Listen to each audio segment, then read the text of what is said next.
So welcome to day 2 of the scavenger hunt. But before we get to the instructions for day 2, my big question was, how was day 1? Did your child have a great time learning about Einstein and the power of the brain to grow? Did they have fun? If they did have fun, then please do me a favor. Leave a comment on the YouTube video below. On day 2, your child can look forward to learning about Michael Jordan and how he learned from his mistakes and challenges to become the greatest basketball player of all time.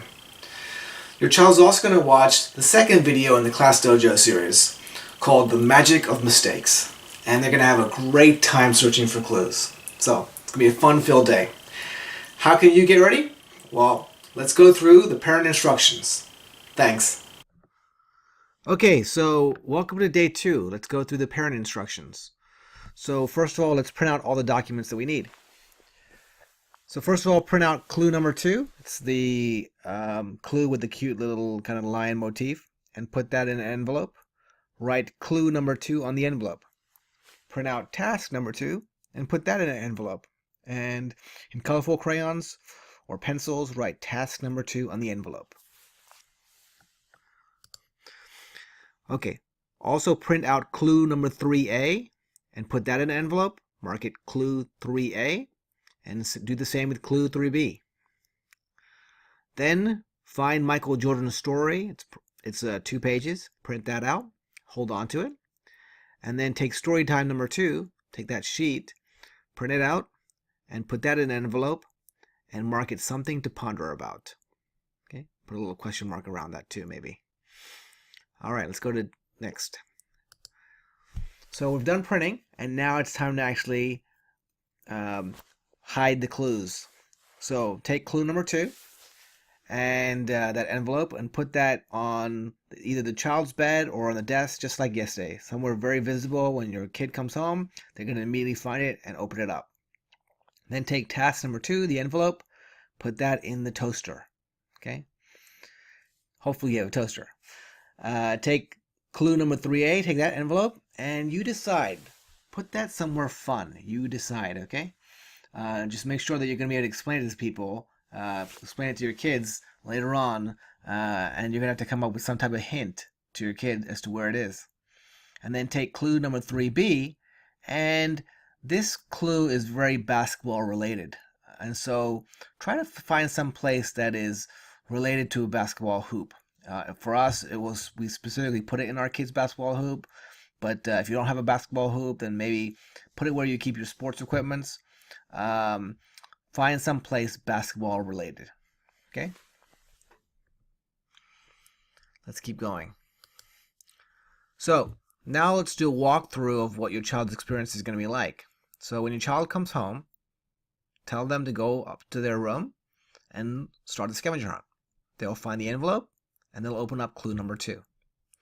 And clue number 2 is a scavenger hunt. And so once they figure out the scavenger hunt, they'll find task number 2. And you and I know that that's going to be in the toaster. So they'll open up task number 2, they'll read it out loud. And task number 2 basically tells the child to watch a YouTube video. So please turn on the computer and use the YouTube video link that is in the email that I sent you. Or we'll also include it on the parent instructions. You don't see it here, but we'll include it. So your child's going to watch the YouTube video, learning from mistakes, and they're going to hold on to that task. And during dinner, they're going to teach you about learning from mistakes and what they learned. Okay. Now, right now, surprise your child by telling them there is another clue, and tell them that the clue that you're going to give them is a verbal clue. And give them a hint where they can where you hit it. Okay. So that's on you. Come up with something creative. So once your child finds clue number 3A, it will then ask them to go find clue number 3B, and this is that basketball related clue. And so they're going to search for it, and they'll find it, and they'll read out what's on the clue. Now, what's on the clue is essentially it's a little hint for the story tonight, the Who Am I story.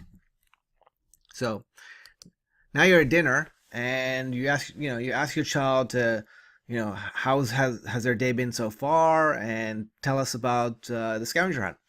And your child's going to tell you about the scavenger hunt, what they learned so far, and once you're satisfied with their response, then you're going to hand them something to ponder about envelopes your child. And your child's going to realize that we're doing another game of Who Am I? This is where you pull out the Michael Jordan story that you printed earlier, and you read the story to your child. Okay. Again, here the point is, or the goal is, for your child to guess. And in some cases, your child's going to immediately guess that it's Michael Jordan. In some cases, they won't know. And so you're going to have to give them a lot of hints. Hopefully, the hints that we printed out will kind of give it away. But if not, give your child more hints, and or feel free to give them the answer if you need to. Okay. Again, the whole point of this is for them to realize that somebody as great as Michael Jordan, had failures. Okay. Now, at this point, your child's going to open up the something to ponder about envelope, and your child is, like I said earlier, they're basically trying to figure out who Michael Jordan is. Let's say they figured it out, and the hunt is over.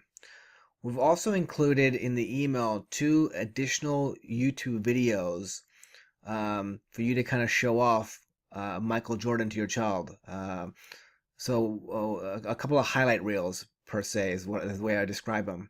And so if your child doesn't really know who Michael Jordan is, this might be a good way. The first one's going to be the actual very famous failure ad, really good ad, where Michael Jordan basically talks about how his failures have turned him into the incredible athlete that he is. And then the second is going to be more of a traditional highlight reel video. Okay, so that's Tuesday. Hopefully, sounds like a fun day, and I'll be back tomorrow with instructions for day 3.